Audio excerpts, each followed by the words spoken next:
Help your fellow Americans lead healthier lives. Then, the contestants recruited the public to join in the biggest workout in Biggest Loser history.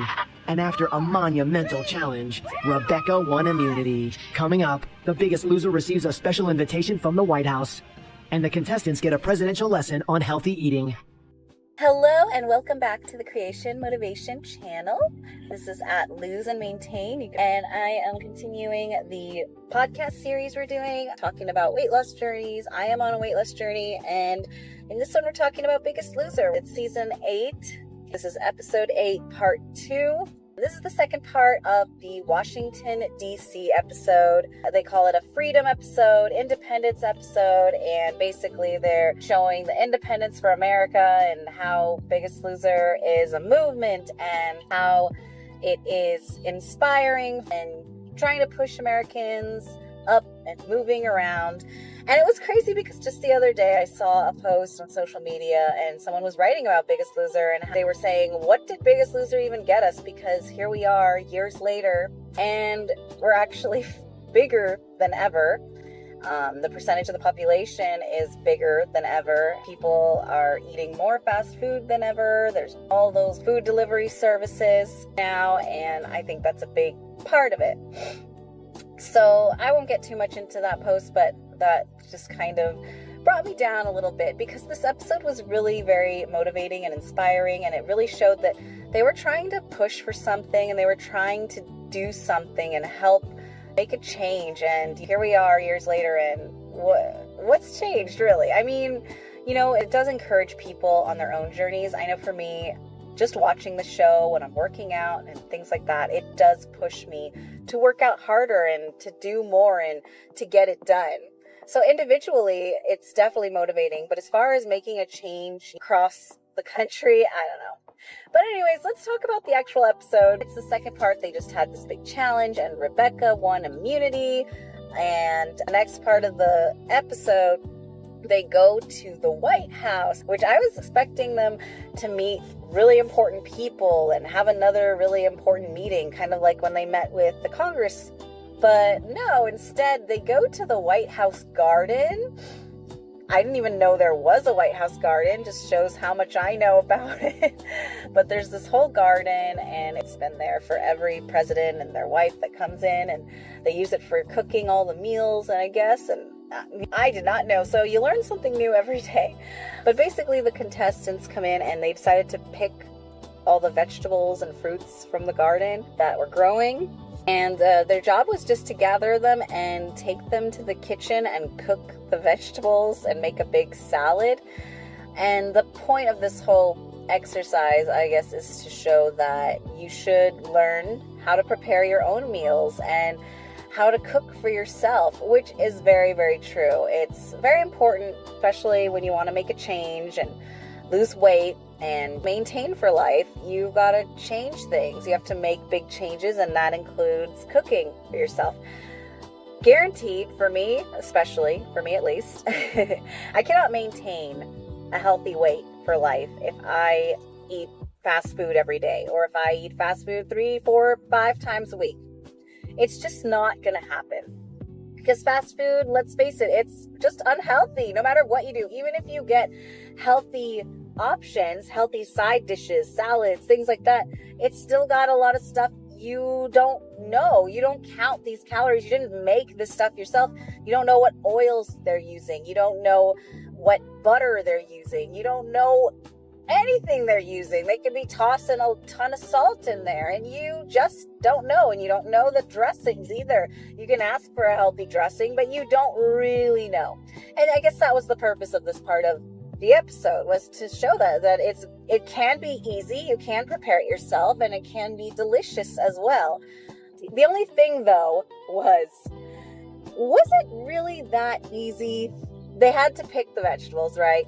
They had them in the kitchen, the White House kitchen. They showed that they were slicing them. They were peeling them. They have to peel the skin off.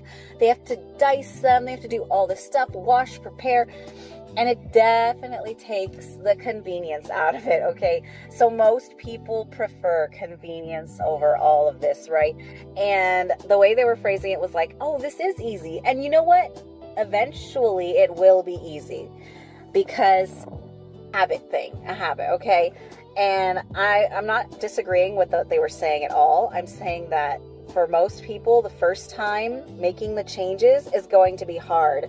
And it's important that truth is out there as well. You can't just mask it and say, oh, it's going to be easy to make this salad. You just grab the vegetables, chop them, and put them. It's not quite that easy. You got to get used to it. And it's a habit thing. After a while, you keep doing it. You keep cooking more often. The more often you do it, the easier it's going to be over time, because, you know, a habit becomes permanent the more you do it. And especially the more often you do it. And you just kind of force yourself to do it, and you get it done, and you just do it. It is what it is. So I don't know why I'm ranting so much about this part. It wasn't very spectacular. Nothing big really happened. They just made this salad together. But just a couple of those things stood out to me. Also, Bob made this comment where he said, all of this that we made for everyone here, this whole salad, was only $12. And he was saying that, oh, it's so much cheaper to eat healthy. That really struck a chord with me, because that is just not true. Even for back then, before inflation and stuff, that was just not true. Maybe if you grow it yourself, you got to buy the seeds, buy the water, there's soil, there's maintenance, there's time it takes to grow. Time equals money. I'm sorry. But just take that out of there. Take that out of the equation. Forget the time part of it. $12 in a store of vegetables is not going to be $12 like growing it. If you grow the plants, sure, maybe they're $12. But in a store, they're not going to be $12. No way. Healthy food in a store, in a grocery store, it's always double the price as the junk food in the junk food aisles. I mean, you see these convenience meals. They're like, what, $2 a meal in the freezer aisle, sometimes $1. They're on sale even. You've got cookies and candy bars and stuff like that, and they always have sales and discounts on those. You notice they always have those signs that say 5 for $5 or 5 for $2 or some amazing deal. But when you go to the vegetable area, you never see those signs over there. You never see those deals over there. Maybe once in a great moon, but there's never a good deal on the healthy stuff. It's just kind of shady to me, and it just struck a chord with me again. This whole part irritated me, and it was also motivational. Don't get me wrong. I really enjoyed it. And, you know, I wish, you know, every person, every house in America and around the world could have their own garden, their own access to fresh vegetables. But let's call it what it is. It's not how things are. But I'm ranting again. I gotta move on. After they do all of that, they do their last chance workout. And I liked how, since they were in Washington, D.C., Jill took them outside and was using their environment, just kind of proving a point that even if you're on vacation or you're camping or you're out somewhere, out and about, you can still get a workout in. And she was using the stairs, and they were running up and down these stairs, and they were doing these push-ups and all of those things. Of course, it can be embarrassing to work out outside in front of other people, but luckily they were in a kind of secluded area. So, I mean, if you're out and about and you don't have access to a gym or something, you can get a workout in. You just find a nice park or a secluded area, or maybe a walking trail, or we have a wash in our area. It's like a wash area with water and a pathway, like an arroyo. You could ride your bikes, and just a lot of different options if the weather's nice and you have access to it. Or like I talked about in the travel videos I did, you can find a nice indoor mall if the weather is really bad. You just go to an indoor mall, you walk around. But yeah, I liked how they used their environment. Jill especially focused on Tracy, because if you remember in this episode, they all switched to individual mode. So everyone is on their own now. Jill focuses on Tracy, and she was saying that she was waiting to train her because she's never really, I don't want to say she disliked her, but she just wasn't vibing with her decision making and how she was. Bob is training Amanda, and he's very positive about it. And if you remember the last episode, she had this whole standoff with Jill. She refused to do the workout, running on the treadmill. Jill was screaming in her face, and I thought that was way too much.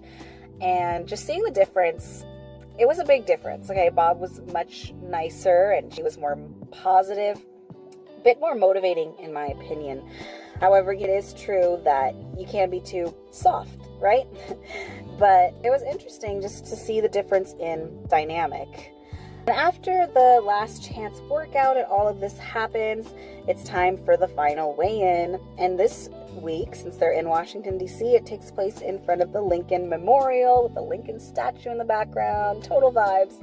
And it was quite a weigh-in. Shay finally reached the 300s. She was really nervous. Everyone was kind of nervous because anytime you travel, sometimes your weight does weird things. You're not in the same place. Everything's different. So everyone was kind of worried. But I was really proud for Shay because she reached 393. She beat the 400s. Now she's in the 300s. So good for her. Good for her. Daniel shockingly lost 11 pounds. He was really worried because if you remember the last 2 weigh-ins, the last 2 weeks, he had rough weigh-ins. He gained a pound. He stayed the same. So he was absolutely worried, but he lost 11 pounds. So that was good on him. But anyways, to conclude this weigh-in, Liz and Tracy end up only losing 3 pounds this week. So they end up being on the bottom of the weigh-in. And I personally think the teams are more fair because it puts them all together on an equal playing field, men and women, and they're all together on each team. When they're individuals, women kind of always fall towards the bottom. That's just my opinion and my rant. But it is a show at the end of the day, a reality show meant for entertainment purposes. So Liz only lost 3 pounds and so did Tracy. So they're on the bottom. And I feel a little bad, okay. I like Tracy, but I also don't like the choices she's made. So I was kind of excited that she was under the yellow line. But then at the same time, I do kind of like her. I do like how crazy she is sometimes and funny she can be. I don't like her choices though. I do not like how she hurts other people. So I've talked about that before. I'm not going to get into it again. But they all have this meeting to talk about who they're going to vote out. And Liz is just way too calm. Shay thinks that's not good, that she doesn't want to be there. And she's kind of fighting for Tracy because Tracy actually makes an attempt to stay and is crying and begging and pleading. It felt a little fake to me, but at the same time, based on what she's done in the past, I'm judging her too much for it. So I'm going to try to stay neutral. But yeah, at the end of it, Shay votes for Liz, but practically everyone else votes for Tracy. And Tracy is sent home, and they even tell her to her face that this was the consequence of her actions. The person that I'm voting for tonight, we came in here with a post bond, and she told me she would never betray me. She did it twice, and that's why tonight I'm voting for Tracy. Gameplay is good in the moment. You get your immunity, you get to stay on the show, but how you interact with the teams, how you interact with other people, it sticks in their mind. Even though most people backstab you on this show, for long term, the way you act with them will create allies and partnerships and friendships, and people will keep you on. And I noticed that in each season, there are alliances and there is a way to stay on long. And especially if you are a nice person and you're genuine and you tell the truth about what you're going to do. Of course, that backfires a lot because it's a reality show and people will backstab you. But unfortunately, I don't know, Tracy gets voted off. She's very upset. But it's kind of better in a way because she did have that injury and she can work out at home and she can be with her family because she has 4 kids and a husband and they all miss her terribly. They end up showing her take this helicopter home, and that was weird to me because they've never done that before for any other contestant. Why does she get a helicopter? Oh my gosh. But no, I think it's because they wanted to do a comparison to the first episode where she collapsed and she had to take a helicopter then to the hospital. And they're kind of showing, oh wow, look at her now. Now she's so much fitter and she's in this helicopter and she's going home and she's going to get even more fit. And then she goes home, she meets with her family. I'm so happy for her family. They missed her. It's obvious they love her and missed her so much. And I know she'll do well. But shockingly, they go to follow up weeks and weeks later, like they do in every episode with every eliminated contestant. And I was just not expecting it. She looked amazing. She has done so well, and she looks practically at goal weight already. She looks really good. And it was nice because she went back to California with her family and decided to do that same 1 mile run that they did in the first episode. And let me tell you, this actually made me really like her because it's amazing how you could change your opinion on someone so fast. But she was very motivational, and it was just really nice to see her do that, go back and conquer that fear. I talked about this before. I don't remember which video, but I had a bad moment like her where it was really hot out and I fainted pretty much. And I was so afraid to do anything for so long. I was so afraid to go to a park or go anywhere or do anything and face that fear because it's a mental roadblock. Something like that happens to you, you think it's going to happen again. So good for her. I'm so happy for her. As much as she irritated me in those elimination immunity challenge episodes, that did get on my nerves.